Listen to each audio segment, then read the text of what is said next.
ఓం నమ శివాయ శ్రీమాత్రే నమః. మిత్రులకి శ్రీభిలాషులకి అలాగే నన్ను ఇంతగా ఆదరిస్తున్న యూట్యూబ్ ప్రేక్షకులందరికీ కూడా పేరు పేరు ధన్యవాదాలు. మిత్రులారా, మీ అందరికీ పరాదేవత ఎల్లవెల్లా మీతో ఉండి మీ మనోవాంఛ నెరవేర్చాలని మనస్ఫూర్తిగా కోరుకుంటున్నాను. మనం ఈరోజు వీడియోలో ద్వాదశ రాశుల వారు వెలిగించాల్సిన ఒత్తుల గురించి తెలుసుకుందాం. మనం చాలా ముందు వీడియోల్లో దీపారాధన గురించి తెలుసుకుంటూ వస్తున్నాం. ఏ రాశి వారు, ఏ లగ్నం వారు అంతకుముందు వీడియోలో తెలుసుకున్నాం. ఇప్పుడు ఏ రాశి వారు ఎన్ని ఒత్తులతో వెలిగించాలో తెలుసుకుందాం. ఇప్పుడు మొట్టమొదటిగా మేషరాశి వారు 3 ఒత్తులతో దీపారాధన చేయాలి.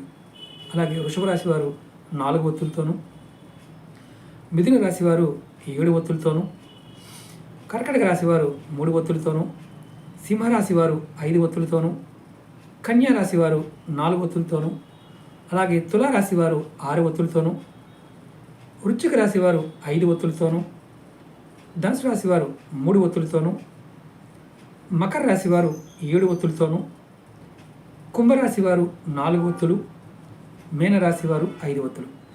మీరు గుర్తుంచుకోవాల్సింది ఏంటంటే, మీ రాశి ప్రకారం మీకు రాశి తెలుసు కాబట్టి ఎన్ని ఒత్తులతో దీపారాధన చేస్తే మీకు ఫలితాలు కలుగుతాయో మన పూర్వీకులు చెప్పిన విషయం. నెక్స్ట్ వీడియోలో మీకు నేను ఇలా చేయడం వల్ల లగ్నము, ఇంతకుముందు వీడియోలో లగ్నం గురించి చెప్పాను, ఇప్పుడు రాశుల గురించి చెప్పాను. ఇది మీరు ఖచ్చితంగా ప్రయత్నించండి. తర్వాత నెక్స్ట్ వీడియోలో నవగ్రహ మహాదశ మహాదశలోను అంతర్దశలోను వెలిగించాల్సిన ఒత్తుల గురించి కూడా చెప్తాను నెక్స్ట్ వీడియోలో.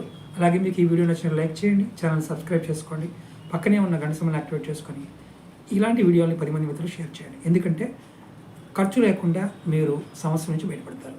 ఓకే మిత్రులారా, ఓం నమ శివాయ శ్రీమాత్రే నమః.